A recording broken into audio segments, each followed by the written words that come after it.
Apakah sudah siap, kawan-kawan? Bismillah. Berdoa dulu gak sih? Oke, stop. Berdoa, kawan-kawan, sesuai kepercayaan masing-masing. Ah? Oke, pemulai ya.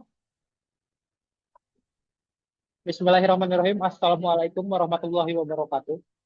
Perkenalan, perkenalkan kami dari kelompok 3, yaitu kelompok yang akan menjelaskan mengenai ingkar janji atau wan prestasi. Sebelum menuju materi, alangkah baiknya kita memperkenalkan diri kita sendiri dulu ya kawan-kawan. Untuk anggota yang pertama ada saudari Gina Sonia. Untuk anggota yang kedua ada saudari Amelia Cendikia Alfansa. Untuk yang ketiga ada saya sendiri Rafli Zaidan. Dan untuk yang terakhir ada saudara Hotma Gustian Sitorus. Untuk materi yang pertama yaitu pengertian dari wan prestasi itu tersendiri akan dijelaskan oleh saudari Gina Sonia. Baik, terima kasih kepada moderator. Sebelum materi lebih lanjut lagi, sebelumnya saya akan menjelaskan terlebih dahulu apa itu wan prestasi. Pada umumnya, hak dan kewajiban yang lahir dari perikatan dipenuhi oleh pihak-pihak baik debitur maupun kreditur. Akan tetapi dalam praktiknya, kadang-kadang debitur tidak memenuhi apa yang menjadi kewajibannya. Secara linguistik, istilah wan prestasi sebagai padanan ikat janji berasal dari bahasa Belanda yaitu wan prestasie yang berarti kegagalan. Menurut Merjani Termor Sweden menerjemahkan kata ini sebagai cedera janji atau ingkar janji. Dalam istilah Inggris, wan prestasi lazim disebut sebagai breach of contract. Umumnya, dalam tinjauan terminologis, wan prestasi diartikan sebagai perbuatan yang melanggar kesepakatan bersama, ingkar janji, tidak menepati kewajiban dalam perjanjian. Menurut Wirjono Projodikoro mendefinisikan wan prestasi sebagai tindakan sebagai ketiadaan suatu prestasi di dalam hukum perjanjian. Selain itu, perkataan wan prestasi sering juga dipadankan pada kata lalai atau alpa, ingkar janji, atau melanggar perjanjian, bila saja debitur melakukan atau berbuat sesuatu yang tidak boleh dilakukan. Menurut definisinya, wan prestasi dapat diartikan sebagai tidak terlaksana prestasi karena kesalahan debitur, baik karena kesengajaan atau kelalaian. Dalam KUH Perdata, wan prestasi sebagaimana diterangkan dalam pasal 1238 KUH Perdata adalah kondisi di mana debitur dinyatakan lalai dengan surat perintah atau dengan akta sejenis itu atau berdasarkan kekuatan dari perikatan itu sendiri, yaitu bila perikatan ini mengakibatkan debitur harus dianggap lalai dengan lewatnya waktu yang ditentukan. Wan prestasi berarti kegagalan dalam memenuhi prestasi yang sudah ditetapkan. Adapun beberapa menurut para ahli seperti menurut Subekti, wan prestasi berasal dari bahasa Belanda yang berarti prestasi buruk. Selanjutnya, Subekti mengatakan, apabila si berutang atau debitur tidak melakukan apa yang diperjanjikan, maka ia dikatakan melakukan wan prestasi. Debitur yang lalai, lupa, atau ingkar janji, atau dapat pula dikatakan ia telah melanggar perjanjian. Apabila debitur melakukan atau berbuat sesuatu yang tidak sesuai dengan apa yang diperjanjikan terlambat, misalnya melaksanakan prestasi, tidak melaksanakan prestasi, atau melakukan prestasi tidak seperti yang dijanjikan. Laluan prestasi menurut C. Satrio yaitu suatu keadaan di mana debitur tidak memenuhi janjinya atau tidak memenuhi sebagaimana mestinya dan kesemuanya itu dapat dipersalahkan kepadanya. Lalu wan prestasi menurut Yahya Harahap, wan prestasi yaitu sebagai pelaksanaan kewajiban yang tidak tepat pada waktunya atau dilakukan tidak menurut selayaknya sehingga menimbulkan keharusan bagi pihak debitur untuk memberikan atau membayar ganti rugi atau sekadar forgetting atau dengan adanya wan prestasi oleh salah satu pihak, pihak yang lainnya dapat menuntut pembatalan perjanjian. Wan prestasi artinya tidak memenuhi sesuatu yang diwajibkan seperti yang telah ditetapkan dalam perikatan. Tidak dipenuhinya kewajiban oleh debitur disebabkan oleh dua kemungkinan alasan, yaitu yang pertama karena kesalahan debitur, baik dengan sengaja tidak dipenuhi kewajiban maupun karena kelalaian dan karena keadaan memaksa atau overmah atau force major. Jadi di luar kemampuan debitur. Tindakan wan prestasi ini dapat terjadi karena kesengajaan, kesalahan, tanpa kesalahan, atau tanpa kesengajaan atau kelalaian. Konsekuensi yuridis dari tindakan wan prestasi adalah timbulnya hak dari pihak yang dirugikan dalam kontrak tersebut untuk menuntut ganti kerugian dari pihak yang telah merugikannya, yaitu pihak yang telah melakukan wan prestasi tersebut. Berdasarkan uraian di atas yang sudah saya jelaskan, dapat dipahami bahwa wan prestasi adalah pelaksanaan kewajiban yang tidak tepat pada waktunya atau dilakukan tidak menurut selayaknya, sehingga menimbulkan keharusan bagi pihak yang melanggar untuk memberikan atau membayar ganti rugi, atau dengan adanya wan prestasi oleh salah satu pihak, pihak yang lainnya dapat menuntut pembatalan perjanjian. Cukup sekian dari saya kembalikan lagi kepada moderator. Terima kasih. Oke, sama-sama dan terima kasih untuk Saudari Gina Sonia atas penjelasannya. Lalu selanjutnya ada macam-macam wan prestasi yang akan dijelaskan oleh Saudari Amelia. Dipersilahkan. Baik, terima kasih kepada moderator atas kesempatannya untuk saya melanjutkan materi One Prestasi ini. Jadi di mana tadi kan sudah dijelaskan oleh teman saya bahwa One Prestasi itu ketika salah satu pihak itu tidak bisa memenuhi kewajibannya, sebagaimana yang telah yang telah disepakatinya. Nah, kemudian apa sih wujud dari tidak memenuhi suatu perikatan tersebut? Nah, wujud dari tidak memenuhi perikatan itu ada empat. Yang pertama itu tidak memenuhi prestasi sama sekali. Yang kedua itu memenuhi prestasi tetapi tidak sebagaimana mestinya. Terus yang ketiga itu ada memenuhi prestasi tetapi tidak tepat waktu. Terus yang keempat ada memenuhi prestasi tetapi melakukan yang dilanggar dalam perjanjian. Nah, di mana wan prestasi ini pada dasarnya dapat dibedakan menjadi dua macam pembagian besar, yaitu yang pertama itu wan prestasi total dan wan prestasi sebagian. Nah, di mana pembagian ini berkaitan dengan tingkat pelanggaran terhadap prestasi yang diperjanjikan. Di mana yang pertama itu kan ada wan prestasi total, di mana wan prestasi total ini apabila debitur tidak melakukan apa yang disanggupi akan dilakukannya, atau debitur melakukan sesuatu yang menuntut perjanjian tidak boleh dilakukan. Nah, menurut Subakti, uang prestasi total ini dapat terjadi dalam dua bentuk, yaitu debitur tidak melakukan apa yang disanggupi akan dilaksanakannya. Perjanjian yang telah disepakati oleh kedua belah pihak mengharuskan suatu pihak yang terlibat mematuhi dan melaksanakan perjanjian tersebut. Akan tetapi, uang prestasi, jika salah satu atau kedua belah pihak tidak melakukan hal yang telah disanggupi dan disepakati dalam perjanjian, misalnya saat proses jual beli, ketika si A itu sudah membayar, tapi B itu tidak kunjung mengirimkan barangnya. Nah, yang kedua itu ada debitur melakukan sesuatu yang menurut perjanjian tidak boleh dilakukan, sama sekali tidak memenuhi perikatan. Nah, di mana bentuk selanjutnya dari prestasi adalah apabila salah satu pihak melakukan sesuatu yang tidak diperbolehkan dalam perjanjian. Misalnya ketika A itu menyewa motor B, tetapi A itu malah menggadaikannya untuk kebutuhan sendiri. Tentunya ini akan sangat merugikan pihak yang lain. Maka dari itu tindakan dari A termasuk wan prestasi karena melanggar perjanjian. Nah, kemudian ada yang bentuk kedua itu ada wan prestasi sebagian, di mana wan prestasi sebagian ini apabila melaksanakan dijanjikannya apa tetapi debitur yang tidak sebagaimana dijanjikan, atau debitur melakukan apa yang dijanjikannya tetapi terlambat. Nah, menurut Subekti, wan prestasi sebagaimana dapat terjadi dalam dua bentuk, yaitu yang pertama debitur melakukan apa yang dijanjikannya tetapi terlambat. Nah, itu tuh di mana ketika salah satu pihak sudah melakukan hal yang disepakati dalam perjanjian tetapi berjanji untuk melunasi hutang apa tidak tepat waktu atau terlambat. Nah, misalnya dalam perjanjian keuangan, si A itu tidak tepat waktu atau terlambat. Nah, untuk melunasi hutangnya pada tanggal 1 Februari. Nah, dia sampai tanggal 16 Februari itu belum juga dibayar. Sehingga dalam hal ini, A itu telah melakukan apresiasi dan B itu bisa melakukan gugatan.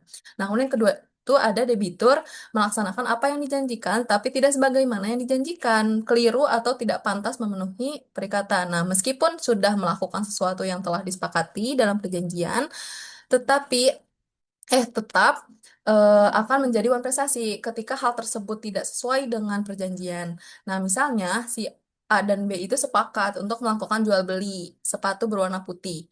Nah, tetapi yang dikirim oleh B adalah sepatu berwarna hitam. Nah, hal ini tentunya tidak sesuai dengan pesanan A yang telah disepakati oleh B sehingga disebut wan prestasi. Mungkin sekian dari saya, dikembalikan kepada moderator. Oke, terima kasih atas penjelasannya, Saudari Amelia. Lalu selanjutnya ada materi mulai terjadinya one prestasi yang akan dijelaskan oleh Saudara Hotma Gustian. Silakan Saudara Hotma. Baik, sebelumnya terima kasih kepada moderator yang telah memberikan saya kesempatan. Nah, untuk mengetahui kapan seseorang berada dalam keadaan prestasi, pada umumnya harus didahului dengan teguran atau tagihan dari kreditur kepada debitur agar debitur melaksanakan prestasi sebagaimana yang telah diperjanjikan. Teguran tersebut berisi perintah agar debitur memenuhi kewajibannya sesuai dengan isi perjanjian yang telah disepakati oleh para pihak. Apabila setelah diberikan teguran debitur tetap tidak melaksanakan prestasinya, maka debitur dapat dinyatakan berada dalam keadaan wan prestasi. Hal ini sesuai dengan ketentuan dalam pasal 1238 KUH Perdata yang menyatakan bahwa debitur dianggap lalai apabila telah dinyatakan lalai melalui surat perintah atau akta sejenis. Teguran tersebut dapat disampaikan melalui surat biasa yang dibuat oleh kreditur atau kuasanya maupun melalui surat resmi yang disampaikan oleh jurusita pengadilan yang memiliki kekuatan sebagai bukti otentik. Nah, selain melalui teguran, debitur juga dapat dianggap lalai berdasarkan ketentuan waktu yang telah ditentukan dalam perjanjian. Apabila dalam perjanjian telah ditetapkan secara tegas kapan prestasi harus dilaksanakan, maka debitur dianggap wan prestasi ketika waktu tersebut telah lewat tanpa adanya pemenuhan prestasi.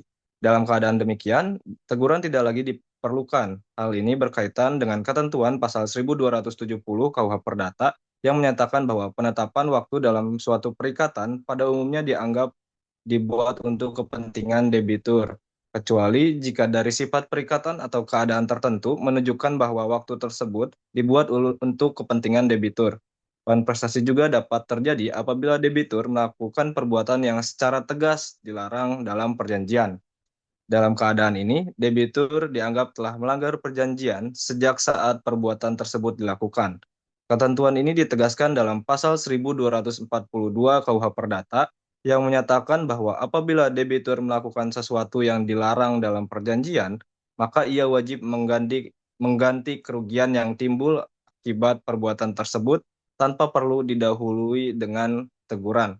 Nah, dengan demikian dapat dipahami bahwa secara prosedural wan prestasi terjadi ketika debitur telah dinyatakan lalai atau ingre-restelling tetapi tetap tidak melaksanakan kewajibannya.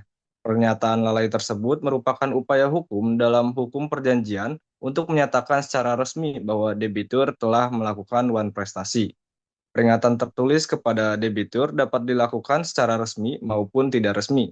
Peringatan resmi disebut somasi, yaitu peringatan yang dilakukan melalui pengadilan negeri yang berwenang dan disampaikan oleh jurusita kepada debitur disertai berita acara penyampaian. Selain itu, peringatan juga dapat dilakukan secara tidak resmi, misalnya melalui surat tercatat atau disampaikan langsung oleh kreditur pada debitur dengan tanda terima. Peringatan tersebut dikenal dengan istilah ingre-restelling, yaitu pernyataan bahwa debitur telah lalai dalam memenuhi kewajibannya. Sekian materi prestasi. Selanjutnya saya kembalikan kepada moderator. Oke, terima kasih kepada Saudara Hotma. Lalu selanjutnya di sini saya akan menjelaskan mengenai akibat hukuman prestasi. Untuk one prestasi itu sendiri, itu dapat menimbulkan berbagai akibat hukum bagi debitur yang tidak memenuhi kewajibannya, sebagaimana yang telah diperjanjikan. Pada dasarnya, apabila debitur melakukan one prestasi, maka ia wajib memberikan penggantian kepada kreditur berupa biaya, kerugian, dan bunga. Ketentuan ini juga dapat dilihat dalam pasal 1239 KUH Perdata yang menyatakan bahwa setiap perikatan untuk berbuat sesuatu atau tidak berbuat sesuatu wajib diselesaikan dengan memberikan penggantian biaya, kerugian, dan bunga apabila debitur tidak memenuhi kewajibannya. Adapun akibat hukum karena adanya one prestasi dalam suatu perjanjian adalah debitur diwajibkan membayar ganti kerugian yang telah diderita oleh kreditur yang terdapat dalam pasal 1243 KUH Perdata. Dan apabila perkataan itu timbal balik, kreditur dapat menuntut pembatalan atau dapat dibatalkan perikatannya melalui hakim. yang terdapat dalam pasal 1266 KUH Perdata. Dalam perikatan untuk memberikan sesuatu, resiko beralih kepada debitur sejak terjadinya wan prestasi yang terdapat dalam pasal 1237 ayat 2 KUH Perdata. Dan debitur diwajibkan memenuhi perikatan jika masih dapat dilakukan atau di pembatalan disertai pembayaran ganti rugi yang terdapat dalam pasal 1267 KUH Perdata. Dalam perikatan untuk memberikan sesuatu resiko beralih kepada debitur sejak terjadinya wan prestasi yang terdapat pada pasal 1237 ayat 2 KUH Perdata, dan debitur diwajibkan memenuhi perikatan jika masih dapat dilakukan atau pembatalan disertai pembayaran ganti kerugian, yaitu ada pada pasal 1267 KUH Perdata. Lalu untuk akibat hukum bagi debitur yang telah melakukan wan prestasi, yaitu berupa hukuman dan sanksi hukum. Yang pertama, debitur diwajibkan membayar ganti kerugian yang telah diderita oleh kreditur, yaitu debitur diharuskan membayar ganti rugi yang telah diderita oleh kreditur. Ketentuan ini berlaku untuk semua perikatan juga kerugian yang diakibatkan oleh wan prestasi. Untuk yang kedua, yaitu adalah apabila perikatan itu timbal balik, kreditur dapat menuntut pemutusan atau pembatalan perikatan melalui hakim. Hal itu terdapat dalam pasal 126 KUH Perdata. Untuk yang ketiga, yaitu adalah apabila perikatan itu untuk memberikan sesuatu, resiko beralih kepada debitur sejak terjadinya wan prestasi yang terdapat pada pasal 1237 ayat 2 KUH Perdata. Lalu untuk yang keempat adalah debitur diwajibkan memenuhi perikatan jika masih dapat dilakukan atau pembatalan disertai pembayaran ganti kerugian yang terdapat pada pasal 1267 KUH Perdata. Lalu yang kelima adalah debitur wajib membayar biaya perkara jika diperkenankan di muka pengadilan negeri. Apabila sengketa wan prestasi diselesaikan melalui pengadilan, pihak yang dinyatakan kalah dalam perkara pada umumnya dibebaskan untuk membayar biaya perkara. Terakhir, debitur dinyatakan kalah dalam perkara wan prestasi yang diajukan pengadilan. Hakim dapat menyatakan bahwa debitur telah melakukan pelanggaran terhadap perjanjian yang telah disepakati. Pernyataan ini merupakan bagian dari putusan hakim yang menegaskan bahwa debitur telah melakukan wan prestasi dan wajib menanggung akibat hukum yang timbul seperti pembayaran ganti kerugian atau pelaksanaan kewajiban sebagaimana ditentukan dalam putusan pengadilan.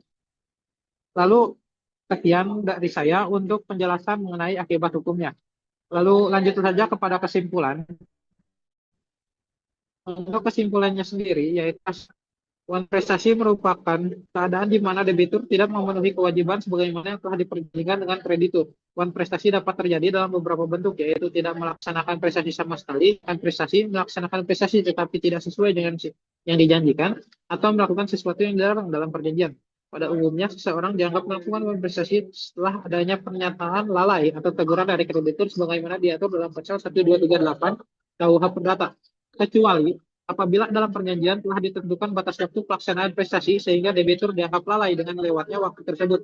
Akibat hukum dari wan prestasi antara lain kewajiban debitur untuk membayar ganti rugi yang meliputi biaya, kerugian, dan bunga sebagaimana diatur dalam pasal 1243 KUH Perdata.